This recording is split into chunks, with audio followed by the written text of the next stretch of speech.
ભિલોડા તાલુકાના લીલછા અને ખલવાડ ગામના ગ્રામજનોએ રૂઢિપ્રથા સભા યોજી વિચારણાના અંતે સર્વાનુમતે ઠરાવ કરી મામલતદારને રજૂઆત કરવામાં આવી હતી.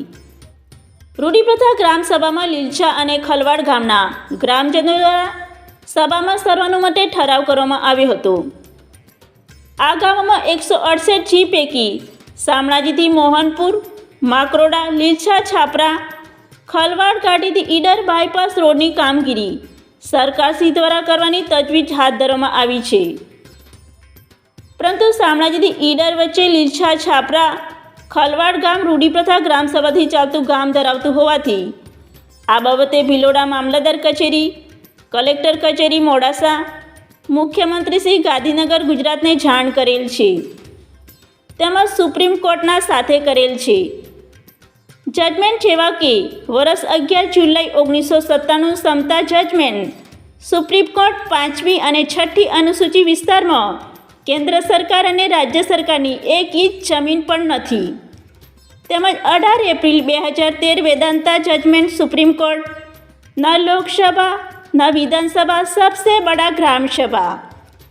તેમજ આ બંને ગામો દ્વારા આ રૂઢિપ્રથા ગ્રામસભા યોજી મામલતદારને રજૂઆત કરી સરકારશ્રીને ન્યાયની માગણી કરવામાં આવી હતી. રિપોર્ટર જ્યોતિકા ખરાડી. નેશનલ ઓથોરિટીમાં વારંવાર રજૂઆતો કરેલી છે અને આ 5મી અનુસૂચિ વિસ્તાર છે, શેડ્યુલ 5 વિસ્તાર કહેવાય અને બંધારણનો પણ 13 રૂઢિગત ગ્રામસભા બાબતે અમલ આ વિસ્તારમાં કરવો જરૂરી છે.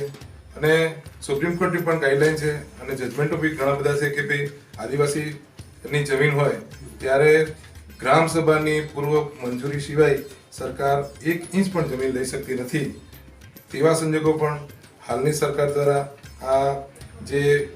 આ તમામ સુપ્રીમ કોર્ટના જે જજમેન્ટો છે અને બંધારણની જોગવાઈઓને બોળીને પી જઈ અને ગેરકાયદેસર રીતે અમારી ખેતીની જમીનમાં આજે કબજો કરવાની કોશિશ કરી ત્યારે એ સદંતર બંધ થવું જોઈએ અને એના વૈકલ્પિક હાલનો જે હયાત હાઈવે છે એના ઉપર ફોરજી કરવો હોય કે જગાડ હોય તે કરે.